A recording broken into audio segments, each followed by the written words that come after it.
সম্প্রতি বাংলাদেশ ভারত সীমান্ত রাজনীতিকে কেন্দ্র করে আবারও নতুন আলোচনার জন্ম দিয়েছে একটি টেলিফোন আলাপ।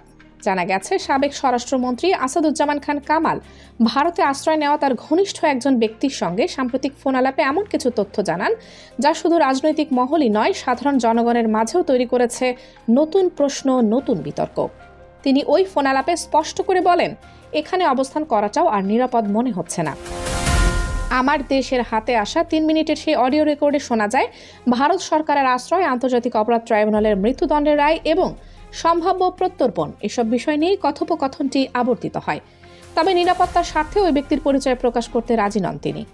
পূর্ব পরিচয়ের সূত্র ধরে ওই ঘনিষ্ঠ ব্যক্তি ফোনে কামালের সঙ্গে সরাসরি সাক্ষাৎ করার অনুরোধ জানান, কিন্তু কামাল এতে আপাতত না জানিয়ে বলেন, এখন দেখা করতে চাচ্ছি না, কয়েকদিন পরে দরকার হলে আমিই ডেকে নেব। কামালের এমন উত্তরের পরও পুনরায় জোর দিয়ে ওই ব্যক্তি বলেন, স্যার, আমি তো আপনার বাসার সামনেই চলে এসেছি, যেহেতু এসেই পড়েছি, 2-1 মিনিট দেখা করলেই চলে যাব। এ পর্যায়ে কামাল যেন আরও সতর্ক হয়ে ওঠেন। তিনি বলেন, আমি এখন আর ওই ঠিকানায় থাকি না, ওখান থেকে সরে অন্য জায়গায় চলে এসেছি। ভারত আমাদের আশ্রয় দিয়েছে, তাদের জন্য কোনো সমস্যার কারণ হওয়া ঠিক হবে না।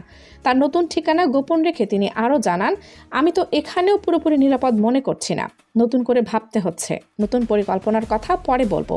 এই বক্তব্য স্পষ্ট ইঙ্গিত দেয়, ভারতে আশ্রয় নেওয়ার পরও সাবেক স্বরাষ্ট্রমন্ত্রী চরম অনিশ্চয়তা ও নিরাপত্তাহীনতায় ভুগছেন। উল্লেখ্য, গত বছরের 5 আগস্ট বাংলাদেশের ইতিহাসে আলোচিত জুলাই বিপ্লবে আওয়ামী লীগ সরকার ক্ষমতাচ্যুত হওয়ার পরপরই শেখ হাসিনা ও তার সরকারের স্বরাষ্ট্রমন্ত্রী আসাদুজ্জামান খান কামাল ভারতে পালিয়ে আশ্রয় নেন। পরবর্তীতে চলতি বছরের 17 নভেম্বর আন্তর্জাতিক অপরাধ ট্রাইব্যুনাল জুলাই গণহত্যা ও মানবতাবিরোধী অপরাধের অভিযোগে ক্ষমতাচ্যুত প্রধানমন্ত্রী শেখ হাসিনা এবং সাবেক স্বরাষ্ট্রমন্ত্রী কামাল দুজনকেই ফাঁসিতে ঝুলিয়ে মৃত্যুদণ্ড কার্যকর করার রায় দেন।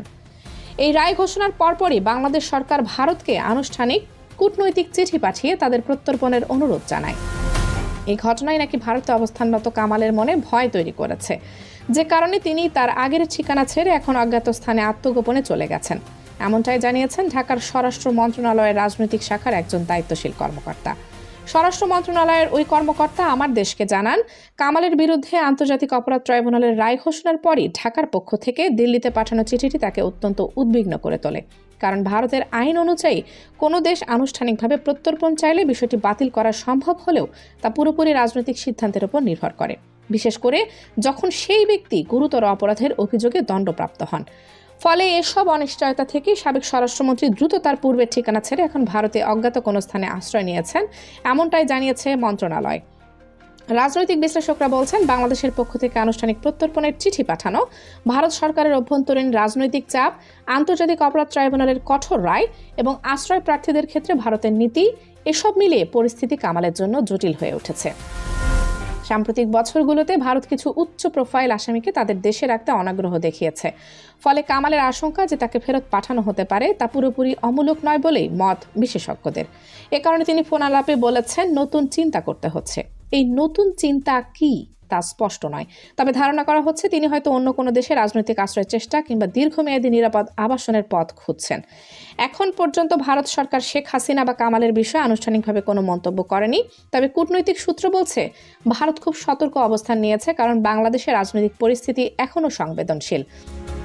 একদিকে পুরনো মিত্রতা, অন্যদিকে আন্তর্জাতিক বিচার বিভাগের রায়, এ দুটি ভারসাম্য করতেই তারা প্রকাশ্যে কোনো সিদ্ধান্ত জানাতে চাইছে না। তবে যে কথোপকথনটি সামনে এসেছে তা শুধু একটি ফোন আলাপ নয়, এটি স্পষ্ট করে দেয় রাজনীতির আড়ালে লুকিয়ে থাকা অনিশ্চয়তা, পালিয়ে থাকা উচ্চ পর্যায়ের ব্যক্তিদের মানসিক চাপ এবং আন্তর্জাতিক কূটনীতির জটিল বাস্তবতা। কামালের শেষ বাক্য, আমি এখানেও নিরাপদ মনে করছি না, এটাই এখন প্রশ্ন তুলছে। ভারত আশ্রয় নিয়েও যদি নিরাপত্তা নিশ্চিত না হয়, তাহলে পরবর্তী গন্তব্য কোথায়? সেই উত্তর পাওয়া যাবে সময়ের অপেক্ষায়। আর সেই ফোন আলাপ বাংলাদেশ ভারত সম্পর্কে নতুন অধ্যায়ের ইঙ্গিত দিচ্ছে কিনা তা নিয়েও চলবে রাজনৈতিক মহলে নতুন আলোচনা। Kaniz Fatema Soma, desk news, 0 TV.